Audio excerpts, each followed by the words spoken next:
Hello and welcome to Rejoin Rants. I'm Peter Corr. And I'm Lisa Burton. And tonight our guests are Steve Bray and Gareth Kearns.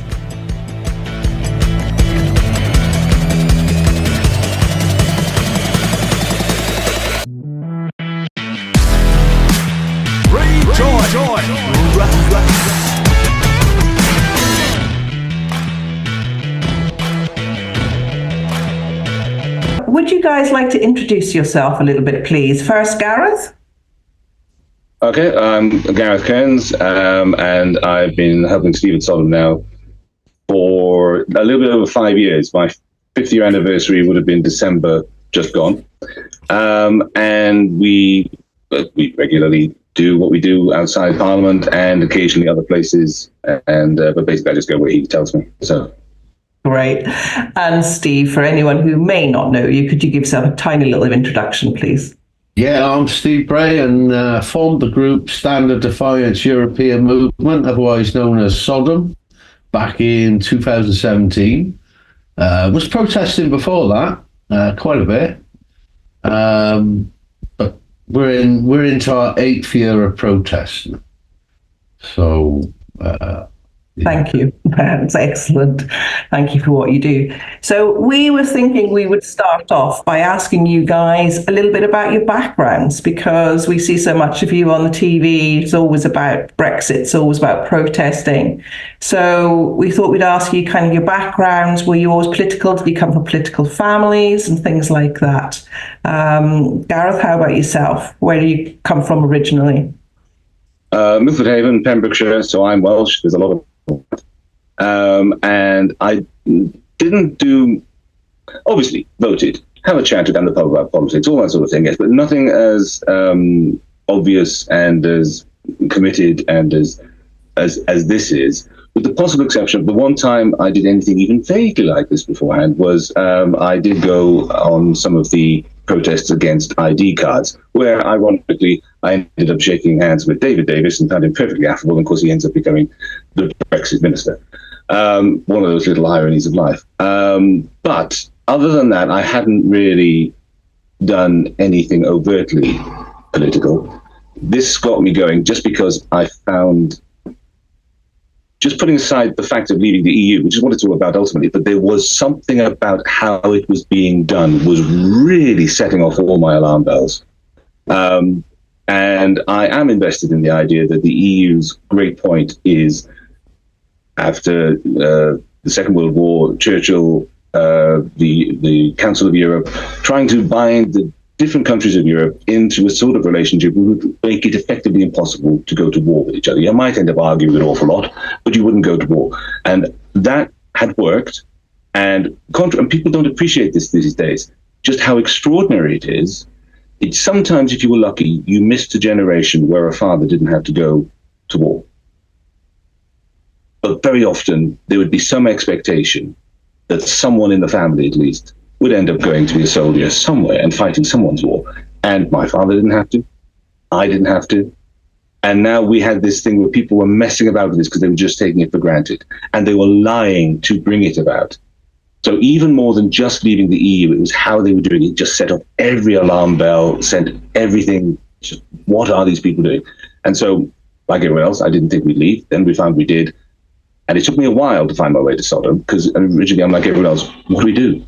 And then I turned up there 2018, December, when we had those meaningful vote protests. Do you remember those? Meaningful vote. So I turned up with them. Steve was there. He was holding that, and there was all the crew was there. And then I came a couple of times that week. Then I came after the new year. And then through 2019, I was coming more and more. So it got to the point where I was turning up in the morning before going to work for a couple of hours, going to work, coming back, and then being part of the night crew who would shout at Newsnight, because everything was all the tents on stilts. So we were all shouting at that. And so it was all part of that, all the run up to when we actually leave. And then, of course, we have COVID. So, yes, but I've been doing it all the time since then. And Steve, we know you're Welsh. There's 3 Welsh people on this Zoom tonight. I was going to say that. No one can say we don't represent Wales. And Maybe the Welsh have more fight in them. Who knows? Yeah. Can you tell us a little bit about your background? Yeah. Were you always political, and how did you start out? I was never political until the referendum. I would always vote for whoever I thought could do the best. So that was never Conservative. The forces upbringing. My dad was in the Air Force. So most of my early years into the teens, I was living on military bases. I then went into the electronics industry. So I worked in factories. I was an engineer in surface mount, if anyone's familiar with that. Basically, it's the population of circuit boards. At the time, we were doing 286 computers. That's how far back I went. And then we went to 386, 486. And I left when we got to the Pentium level. That's how far back that was. Now, for me, I live in Port Talbot. Now, Port Talbot was a town that voted to leave. In the run-up to the referendum, I was arguing left, right and centre with friends on Facebook, basically. And it became so much bigger as other people got involved. And it turned out a lot of my friends were just far-right racists, which I wasn't aware of at the time. You know, it's when you get into the nitty-gritty, you get to know people. And for me, when they announced the referendum, I actually... At that point, I didn't know which way I would go. So it took me a few minutes of looking online. Less than 20 minutes, I was full on Remainer. You know, I mean, it's not until you've lost it that you actually appreciate it. But it was the fact of looking at what we could lose that made me appreciate it at that time. And Port Talbot, it's a poor community. The people were lied to. Their lives were never going to be better. It's the same across all communities, you know. Their lives were never going to be better. The promises were false. They were undeliverable. And the more you looked at it, you could see what they were promising wasn't just undeliverable, it was impossible. And people bought it. And they bought it at their expense, which is now all of our expense. So we're all paying for this now. Stop Brexit! Not a done deal! Not going well!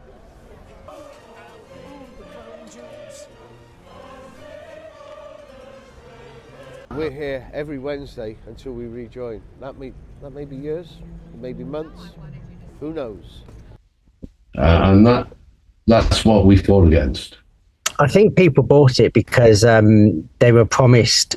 Because I don't like it when people say everyone's life was rosy when we was in the EU, no. Because it wasn't. No. And because it wasn't, people were promised that life would be rosy if we left the EU, and had spent decades lying about the EU being responsible for all our problems. Yeah. But the precursor to Brexit was austerity. Yeah, people were already 100%. Hurting, and they thought they could have a better life. Now, I don't blame those that voted to leave now if they can see, you know, what a mess we're in, and they actually realise they've made a mistake. Those that still believe in Brexit, you're never going to convince them of, and we don't need to. The majority of the country would love to go back into the European Union. And we've got a government in denial who refuse to even mention the word Brexit. But not just the government. We also have an opposition that don't want to talk about Brexit. And that's the problem. Denial. Well, you know, you could never recover from something unless you admit it. That's right, yeah. I think what I like about, because I genuinely am inspired and look up to both you and Gareth, because I know that you're just normal working class people, and you prove that normal working class people can actually get up and do something. And it winds me up when we always hear, don't we, that it's the liberal elite who are against Brexit. I've had that thrown in my face so many times, and so many times I have to say to people, I was a secondary modern school boy. I went to the same secondary modern school that my father attended. You have been drawn into this by public school boys. How the hell am I the elite? But you still haven't told us where you got that accent from, Gareth. I don't. And it's like I could get my sister on you right now, and she sounds Pembrokeshire as you like, and so does my mum. It is just a bit of a quirk. To be honest, I've always blamed John Pertwee and Tom Baker because they had a massive impact when I was a kid. So I think it's their fault. So. I mean, also, I'm from a working class background as well. Stephen, as I was born in the Round the Valleys in Pennygraig. And all my family is still there. I've done well for myself on my own. I've got a business and things like that. So I'm often referred to as kind of middle class, rich and blah, blah, blah. But I find it just so sad that these working class communities were persuaded to vote for Brexit. I know that the communities that we come from are some of the poorest in Northern Europe. They were the biggest receivers of EU funds. Every person in Wales got £83 per person from the EU, more than was ever paid into it. And that regeneration of job training, infrastructure, it's all gone, and the government, particularly a Conservative government, are not going to replace that money. And so it's just made everybody's lives worse.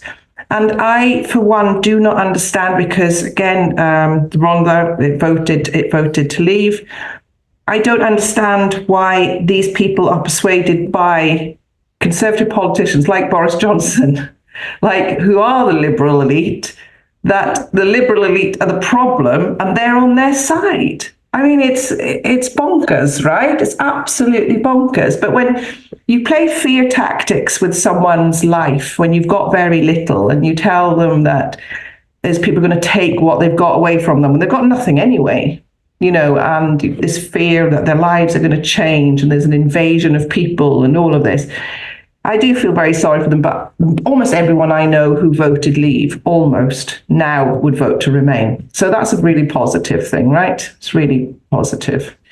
Absolutely. And I know some people from Wales who haven't put it quite that way. But what they started to do, because I live in London, but I go back for Christmas and visit family and thing. And there's been a few instances of people wanting to engage with me in a discussion about the matter, which is not on the terms on which they wanted to discuss it going back a few years. It was much more sort of, and it's now much more, they got their position, I got my position, but let's just talk about it. And it's much more equivocal, and it's much more, there is a type of personality that doesn't want to admit it's wrong, and that type of personality is usually male. But nevertheless, they have confronted the possibility that they might not have been entirely right. That's progress. And when it comes to how this thing goes forward, sometimes you just need people to, perhaps they won't support rejoining, but perhaps they won't oppose it. And perhaps that's all we need. We were that close, Perhaps we'll just have people philosophically sitting back and thinking, well, it's for the young now, I'll let them decide and I'll stay out of this. That'll do. You can work with that. I mean, things were stacked against us as well. I mean, the general election in 2019, Brexit was in collapse. And to this day, I still don't understand why they called, why the Lib Dems backed that general election. And Labour come to it. Yeah. Although Femi says a lot that Remain did win that election. When you look at the parties, who had a second referendum or supported exiting Brexit, Remain won that referendum. If we had PR, we'd have won. Yeah. If we'd have had PR, we'd have never had Brexit. Well, exactly. Yeah. Yes. But that's something that needs to be addressed. But let's just get rid of the Tories first. Oh, that's step one, without a doubt. Step two might be PR, because the moment that's in place, whatever the dynamics that are going on in Labour, I mean, we know from our having protested the Labour Party conferences these last few years, the number of people who come up to us who say that, A, they are up for PR. This is Labour, the card carrying Labour. Well, they had a vote on it. Yeah, they had a vote on it, and it got onto the floor, and it was all good. But the leadership resisted. But the party is as a whole are up for PR, and they're in support of the EU as well. They want to rejoin. What I noted outside a Labour conference, I think it was in 2018, we took a vote from people going in about rejoining. We had charts and everything, and it was like an 80% to yes to 20% no. And when they did the vote inside, it was completely reversed, and I still don't know why. They have sort of block voting and stuff, don't they? Where unions vote as a block, and so it isn't about the membership as such. The membership are a block, so maybe the membership block was 80%, but then you've got the unions. As we discovered, not that one, a later one. The unions are sort of hidebound by their rules, and we were giving them grief about the PR thing, if you remember. And then we had one of them come to us quietly and say, look, we have to talk to our membership first. This is the Labour conference. We're stuck. We can't change until we go to our conference in a couple of weeks' time. So we're stuck with this for now. But, I think we are going to go your way. And they did, or not all of them, but an awful lot of them did. So that the following year, the unions are being supported for PR as well, at least a number of these. So there is a trajectory here. It is obvious that PR is turning a lot of people on, because every model, things like John Curtis would do with his predictions, every model of that sort that's ever thrown suggests that the moment we've got PR, you'd be very lucky or unlucky, depending on your perspective, to ever see a Tory government again. Or a majority government, probably. Sounds good. Majority government, probably, which I'm all up for. Every EU country has a form of proportional representation, including Spain here, where Apart from Belarus. Apart from Belarus, yeah. Okay, which is every European Union country has a type of proportional representation. Belarus has, we want to be like Belarus though, because we want out the ECHR as well. So come on, Gareth, let's all be like Belarus, But I personally think Labour have kept it off the manifestos. We haven't seen the manifesto. I don't think it's going to go in there, because I think they've tried to avoid everything that would give the Tories something to attack them with coming up to a general election, and that includes Brexit. I'm really hopeful that if they get in for a second term, which they should, however, we were told that we wouldn't see Labour in for a generation after the 2019 election, and now we are, so everything can change. It's up in the air. But I would hope that if they got in for a second term, that's when we would start to see the radical change, because I think they know that it's going to take them 4 years just to sort the shit mess out that exists at the moment, and even try and rebuild some sort of cohesive relationship with Europe. That's what I'm hoping for, That's what I'm hoping for anyway. Yeah, the problem we're going to have rebuilding any sort of relationship with Europe now is the way the Tory government are changing rules, regulations and things here. With the free ports, for instance. Things like that.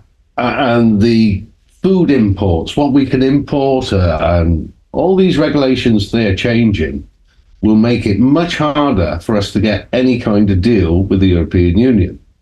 It could take a decade or more.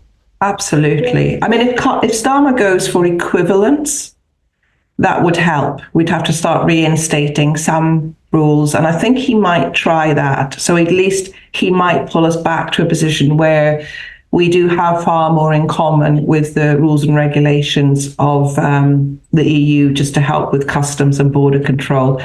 But yeah, you're right. See, for me, maybe I'm an extremist, but if I was in power, then day one,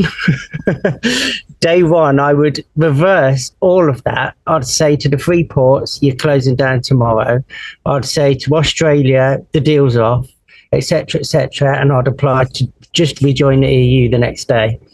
I don't. It really winds me up hearing that we're going to have to wait years and years and years to start doing this or tinker around. The people who the Brexit campaign, they didn't say, right, let's campaign to leave Erasmus, and then when we got that, let's campaign to leave Horizon, and when we've got that, let's do this.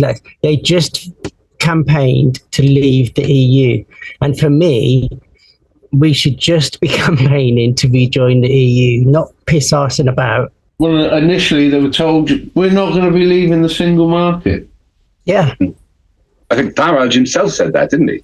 It was Gove. it was Gove and said we're not going to leave the single market. Daniel Hannan as well, I think. Oh, that yes, yeah. He's a favourite, isn't he? He is. I love it when I come across him. I wind him up a bit. I was going to say, like. And Ben Habib, that's another one. Ben Habib. I was going to ask you actually. They are on another planet. They're not on this Earth. Let's get on to your protest, because I think unless people have been living under a rock, they must have seen various things you've done today. And before this podcast, I went over loads of stuff that you've done today, and you make me laugh a lot. And the way you do your protest is peaceful, which infuriates me even more that they're trying to shut it down. But, you know, from Piers Morgan literally shouting down a megaphone live on GMTV while you're answering to him. Ranvir, we could hear that guy Steve, right? He's down there shouting. Yeah. Apparently he shouted out asking after me. So do you really want to see him? Because honestly, you give him an inch, he'll take a mile. I've got a message for him. It's Steve Bray. You've got a message for him. I've got a message for him. Here we are. All right, Steve, Bears here, mate. Shut up about Brexit. Yeah, shut up about it.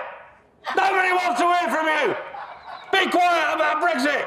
You're not going to stop it. It's one of the people. Shut up. That's it. All right, Steve. So you don't like it up here, do you? You don't like it when we're doing it, ruining your morning. Yes, you, with a loud hailer, ruining every single one of our news broadcasts. Now we're ruining yours. Put it down. Mine's bigger than yours. It's not. Yes, it's you. Not actually.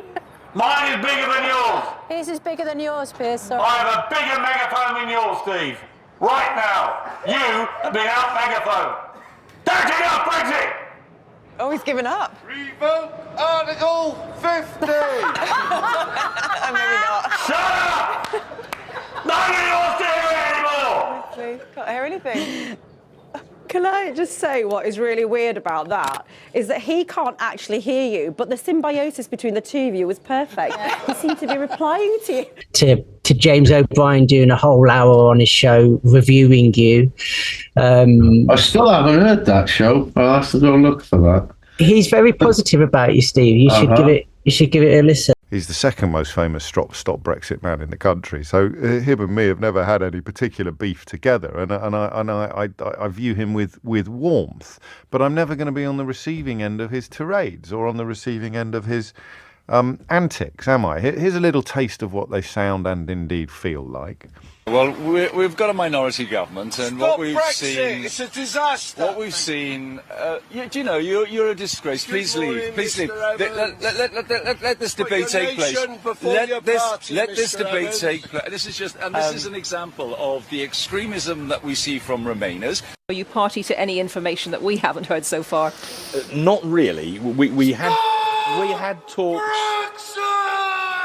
If we leave, it will be delightful that this idiot will shut up. He's exercising his democratic right. I appreciate it. Makes it very difficult to do an interview, and we do want to hear We'll have a go. as well. We will try. Article 50! We'll have a go. Finally, and most of all, I want to thank my husband, Philip, who's been my greatest supporter and my closest companion. That wasn't me. I think the answer to that is I think not. They're questions that Sue Gray needs to ask Mr. Cummings. Where has it gone? Okay, so the number of MPs that have gone public, though, alongside you is still in single figures. I understand you've got a bit of a distraction down there on College Green, but I understand that it's still in single figures, nowhere near 54. It's the village idiot. The village idiot is out The on. village idiot is in front of the camera. So, listen, you've got Mark Francois and Andrew Bridge in there calling someone else an idiot, which I think is I mean, that's got to be a moment in history. Imagine being called an idiot by Andrew Bridgen, the man who thought he was qualified to get an Irish passport by dint of being British, or Mark Francois, who, where do you even begin? I like James, he's all right. He is all right. I think where he's coming from is I was going to bring this up because people have tried... Yeah, go on, Steve. I was just going to say, I'm gutted I didn't make Dan Wootton's top 50. No. I'm gobsmacked. What was that about?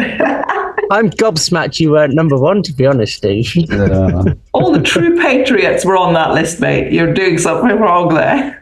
Yeah, definitely. No, but I was going to say, there has been some pushback from people saying you shouldn't get Steve involved with the march and stuff like that, because a lot of people in the media really don't like Steve and SODEM and what they do, because you interrupt their broadcasts and all the rest of it. What do you think about the journalists that are like that with you? Because James O'Brien brought it up. That's what I'm saying about it now on his show. The majority of the journalists, when we're there, the majority of them are just, they know we're there, and it's part of what is going on. Well, it was clear that Rishi Sunak was not willing to deliver. Sorry, where's that come from? Is that? I don't know. Are we about to do karaoke? I think it must be a new Downing Street Is it? tactic. Get him to go away. It's Steve Bray. It's not the Steve latest Bray. Steve Bray protest, Oh my God. isn't it? Come on, Steve. I suppose if you are no longer allowed to shout, there are other ways of making your voice heard. So if you're going to be giving people the news, and the news is happening live around you, even better. Because Brexit has not gone out of the news, it's just not being mentioned by the politicians. So we do have the crock of shit sign, but we save that for GB News because it actually stops them in their tracks. They have to end the interview. And also, let's just say, since we touched on GB News, let's just quickly say this. GB News are not a news channel. No. They have just been subsidized again to the tune of 40 million or something. The vested interests pour money into that. It is a propaganda mill that is keeping it like Lee Anderson, for goodness sake, like Farage, and putting a very particular view. And they are masquerading as a news channel.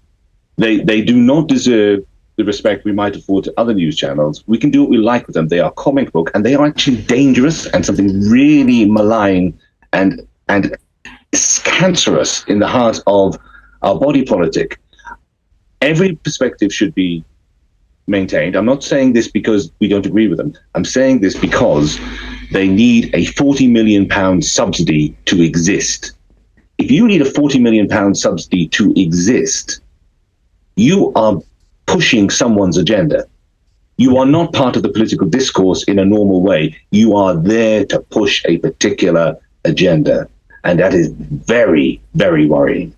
I agree. Gavin Esler had an article out today in Prospect magazine.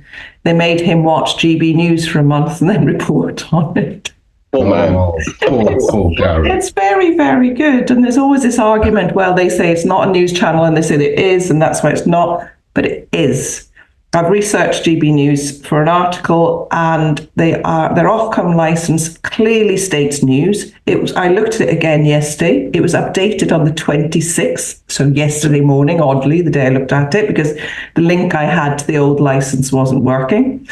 And it clearly states news, whereas Talk TV states editorial. So for Ofcom to say that, sometimes they're news and sometimes they're not, and if they change the logo to this, that means it's this, it's just it's just all bollocks. It's absolutely bollocks. You've got to wonder what's going on with Ofcom, because why are they trying to find some prevarication that allows them to maintain this fiction? You know, why? I saw a clip once where it was Dan Wootton, and he was talking about me, and he starts off, "That serial loser, Steve Bray. The loser, Steve Bray." Hang on, if you're presenting the news, you're there now. You're now giving an opinion, your personal opinion. And I'd just like to correct the record. Dan Wootton is the loser. He is the loser. And what annoys me is they're saying this stuff, right? And while they're saying it, on the screen, on the bottom, there's a ticker. You've got the time and the logo up the top. It looks like news. So it really winds me up that they're not properly regulated by Ofcom, because I don't understand why Ofcom says they're news, Lisa, when you research them, because they're not regulating them like news. Exactly. There are regulations too, being they have fallen foul of a few things. In fact, they've fallen foul of more things than anyone else has in a long time. But they could fall foul of an awful lot more. It's almost as if whatever the systems Ofcom has, it can't keep up with their ever more egregious offences against this code. And it ought to just very simply be, if you're a business has to make a profit, and you can have a sort of working in period and all that sort of thing. You can have no one has to make profit from day one. But if you're being subsidized to the tune of 40 million a year after year after year, that should have anyone in a democratic system really, really worried.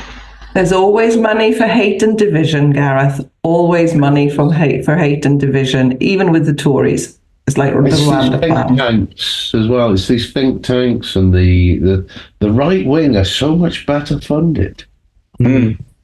Well, our little friends at the Institute of Economic Affairs, who we've had Mark Glendenning come up and sort of ranted us successively, and we didn't know who he was for years, because I think we just thought he was this drunk guy who would come up and sort of rant at us, and then we found out it was Mark Glendenning, and he'd been doing it for years, just shouting at us. Yeah, as he walked through to go to work. As he walked through to go to work, as it turned out, yeah. What the hell? But onto the think tanks, they are. I think there was an article a couple of days ago that said it was talking about one of the Labour policies being complete nonsense because experts, in quotes, say this or that, and it turns out the experts they're talking about is some think tank. Sponsored by the oil lobby. It was talking about the net zero policy of Labour, and it turns out the experts are this think tank that are funded by oil lobbyists. That might well be the Institute of Economic Affairs, because they are funded largely by BP. Yeah, right, that'll be it. Yeah. So I mean, you're right. They are way better funded. I think the left don't really have any big funders like that, do they? There's a few. I mean, we have Soros. Soros. Who's the devil incarnate to the right, because he funds really good programs that... I remember the last £10 million you gave me one morning. It's like, you know... I know, right? Do you know what? We've done 2 marches now.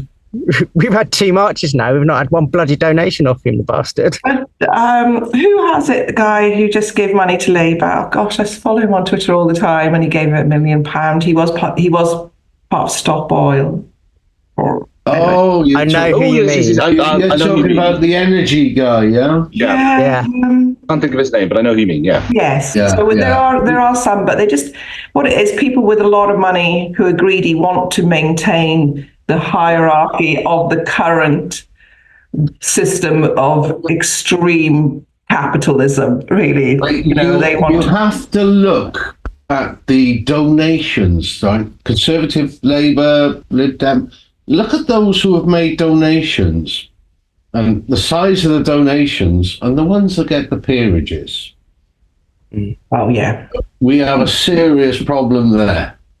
Even if the security services say, not that one, he's Russian. Oh no, but he still gets his peerage. Yeah. Yes. Back to the protesting, guys. I mean, like I say, both Peter and I were watching some stuff today, and so I thought I'd ask you, what stands out as your funniest interaction or moment with any MP? Oh gosh, there's been a few. I mean, the one that went viral had to be when it wasn't even my clip. It was Chris Philp on the day that Boris Johnson resigned. We had the Benny Hill theme blasting across. We were on the Q Park ramp, so the Q Park was absolutely amplifying the music twice what it would normally be.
And he was trying to say about how the government will continue, and all the time he got this Benny Hill yakety sax theme going as he's talking, and it fits very well.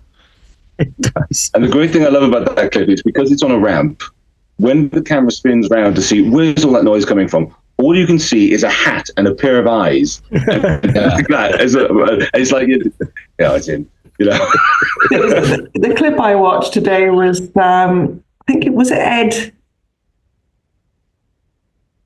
Davey, and I think Susanna Reid from GMB, and they were dancing. Ed Ball, yeah, that one. And it was Bye Bye Boris. They started dancing, and then Bye Bye Boris comes out, and they just go, yeah. And then the little hat is peeking over the fence. Brilliant. Now that very same time that clip was going on, there was another Tory MP giving an interview to LBC. I've forgotten his name. British chap with beard, moustache. And she asked him, well, if Boris was here now, what would you say to him? All of a sudden you can hear, bye bye Boris. Perfect. And that clip went viral for her as well. It was, and I'll try and find that now actually. But that went viral too. But that was at the very same time they were doing the dance. Funny one. That had over 1 million views for her as well, that one. There is another one I'd like to nominate. I'm not there, and because it was late at night, I've gone. But Steve had hung around, and it was dark, and Nick Watt was interviewing Andrew Bridgen on the green outside there. And so Steve goes behind him, he's got the banners there. And Andrew Bridgen said something like, "Oh, we've been joined." It was something like the village idiot. The village idiot. Yeah, and your response was something like, "No, the village idiot is in front of the camera." Yeah, and it just comes all across on Newsnight, and it's just. James O'Brien on that show I was talking about earlier plays that clip, and James O'Brien commented on it. And he just went, "That's something, Kenneth, when Bridgen is calling you the village idiot." Yeah. Exactly. And look what happened to him. He's gone anti-vax nuts. Oh, he's fallen down the rabbit hole, hasn't he? He has. But he left Reform. Yeah. Saying something. Reform wasn't extreme enough. Reform. The moment you became an absolute legend for me, Steve, was actually quite good a few years ago now, when you were always on Parliament Green, and obviously being a right pain in the arse to every reporter in the news station that was doing. And so they built the scaffolding and put the stage up. And it was the first time that you ran off to B&Q and you bought your paint poles just to hold them up and swing behind it. I was hysterical laughing. It was just... apparently they'd spent 10 grand on the BBC had spent 10 grand on hiring their tower. Yeah. To be beaten by a paint pole. A couple of pounds on a couple of poles. Absolutely classic. It's not arrestable offence.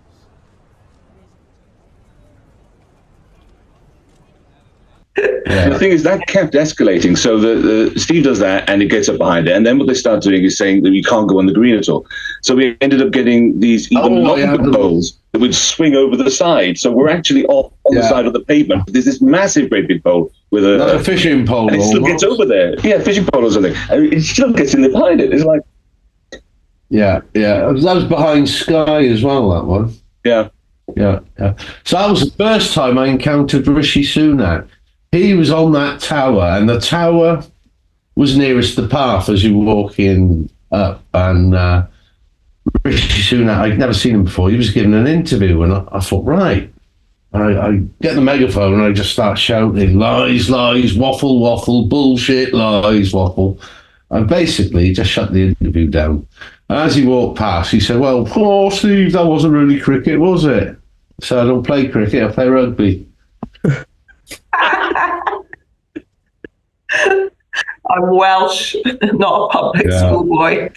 Exactly. I'm English, I fucking hate cricket. Oh, and there was a time as well, I was outside Conservative Party headquarters. Now, this is when I was living next door but one. And Gareth filmed it, funnily enough, but it was a bit grainy. So this is not long after Boris was made PM. He's walking down the steps. I don't know if you know the setup there. It's like a bit of a courtyard with railings and an electric gate around it. So we're outside the railings and I'm shouting through, you liar, you cheat, you charlatan. And he gives us this with a, where you hit your elbow and, the big F off kind of. But Gareth filmed it. You remember? Yeah, I did. Unfortunately, though, it was my older phone and it wasn't very good resolution. It was very grainy, but that would have been gold. Was it a Nokia 3310, was it? Not quite that bad, but... it was older than that. Edited on one of Steve's 286s. Exactly, yeah.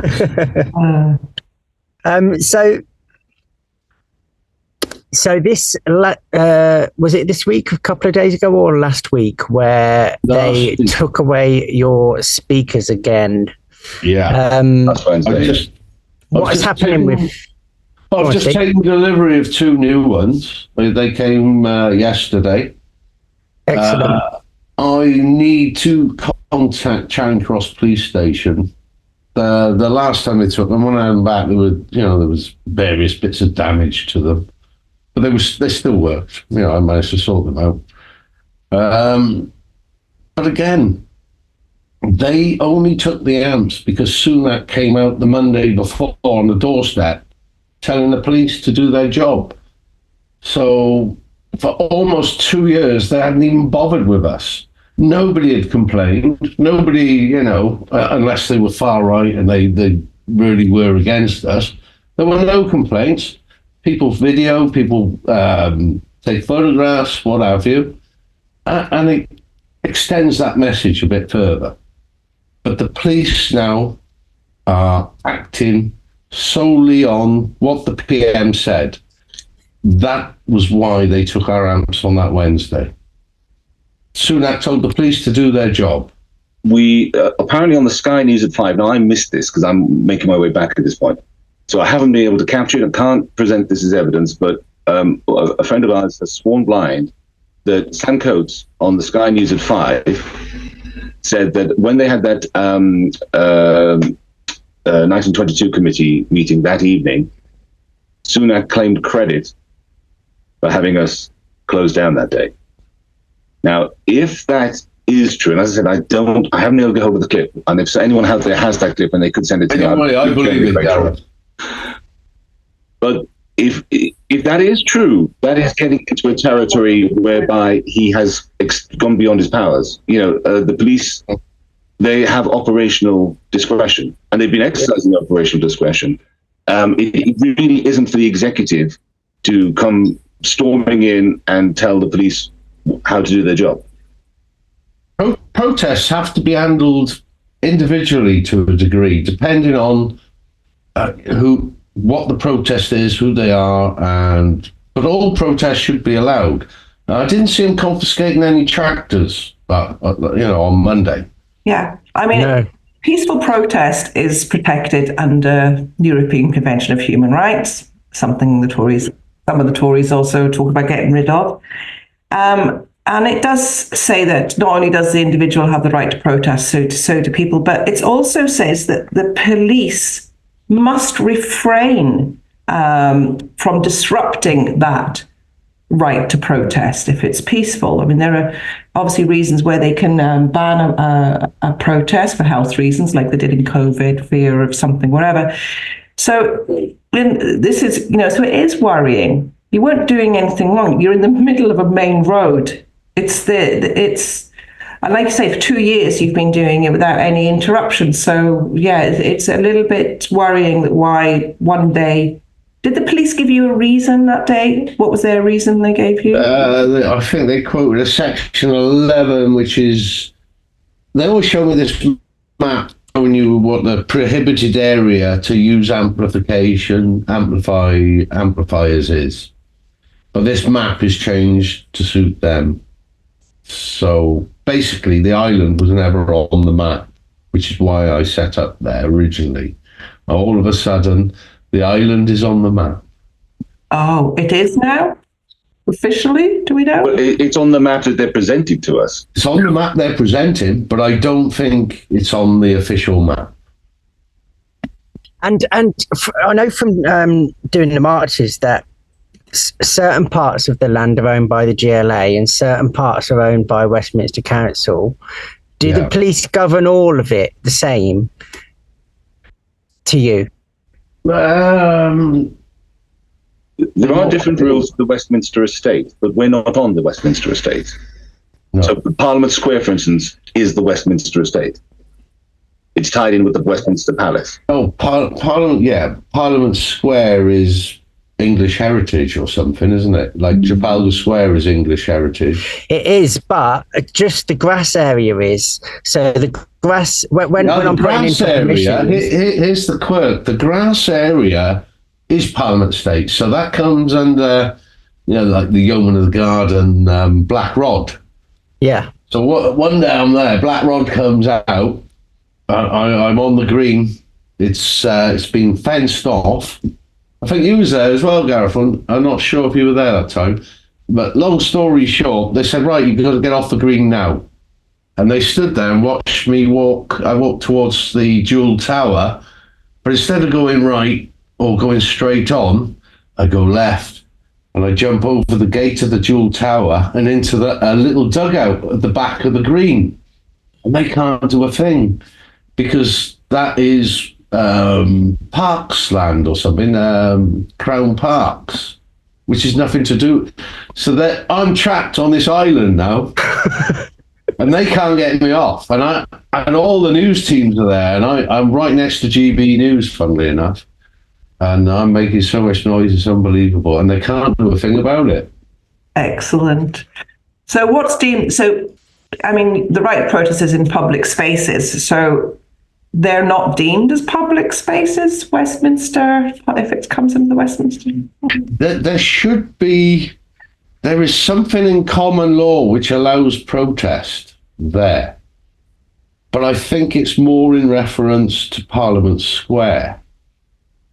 Do you know, we need a legal team that can look at all these things. We absolutely do. And I think the way they've set it up is deliberately as confusing as possible. Yeah, 100%. However, there is,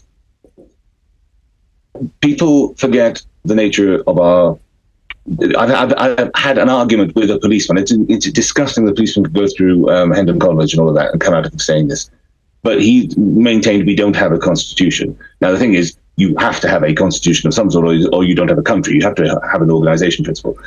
We do have a constitution. It is said that it is unwritten. That is, gives people the wrong idea. It is all written down, or at least largely written down. It is not codified, but there's lots of stray documents here and there that give you your background.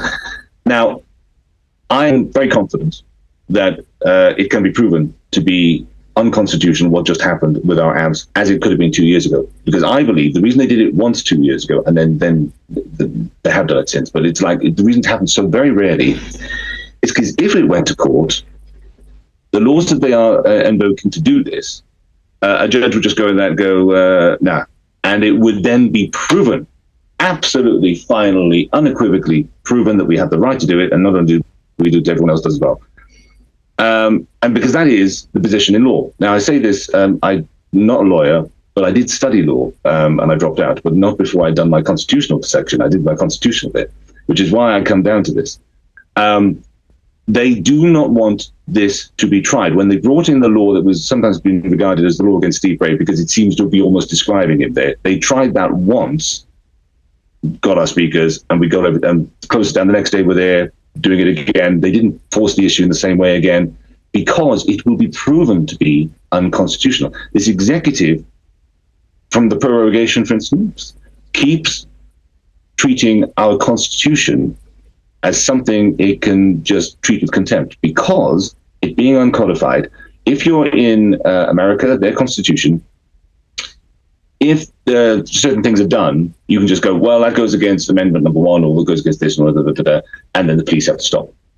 In this country, because it's uncodified, everything has to be tested. So what has to happen is that they have to make the egregious affront to our constitution, and then you have to take them to court, like Gina Miller did. Gina Miller took them to court, and at that point, then it is proven to be, as it was in that instance, unlawful, because it's not illegal, it's unlawful, because there isn't an express law against it, but it is against the Constitution. And what they're banking on is that we won't do that.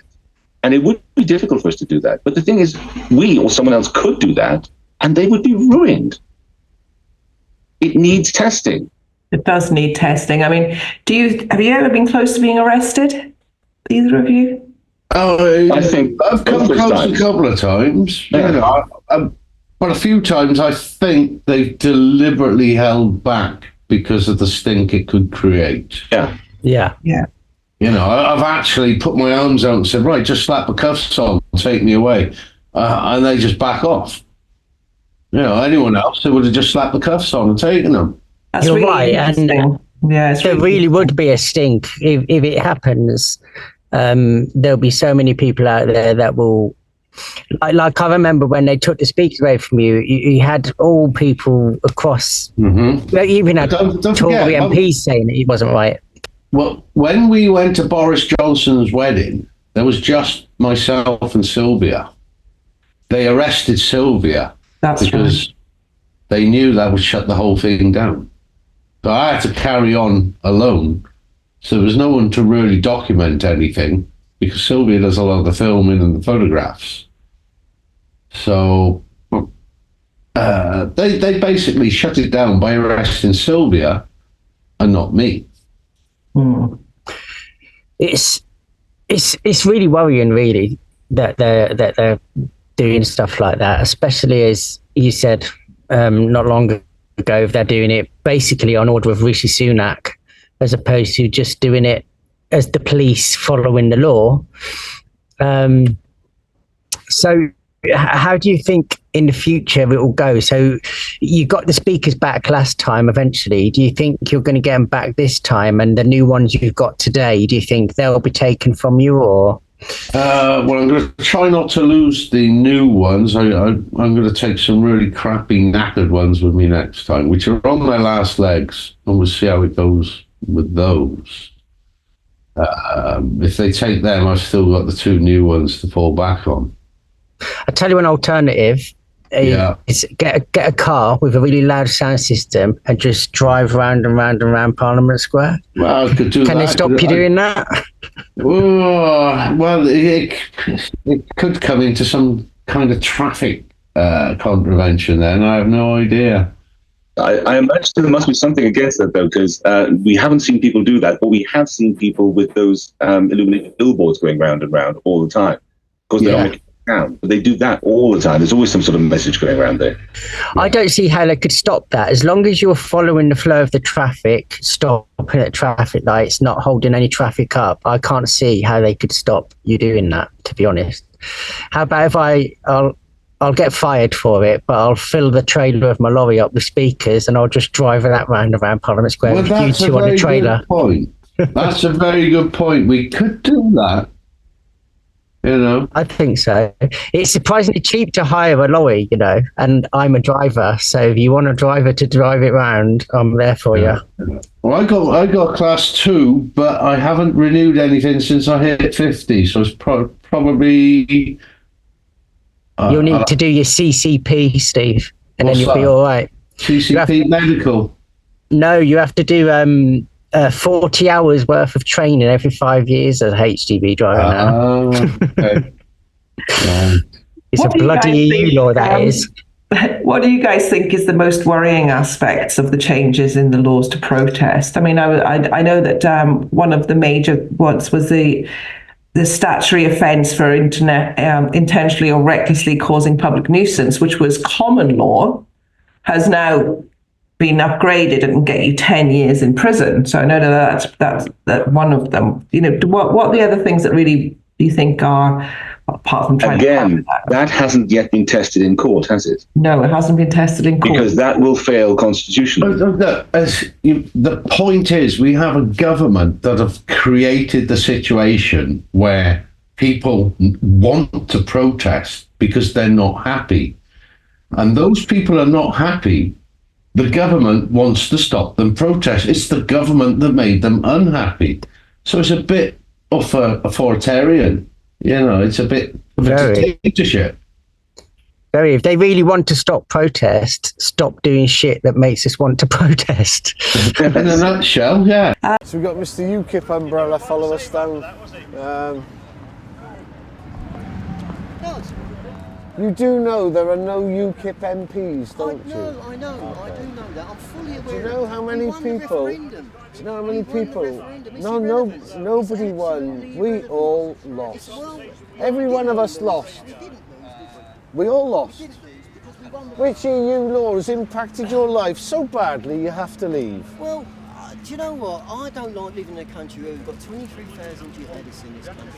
I think we've ended the conversation. I can't talk to that. Sorry. I thought he was sane. Sorry.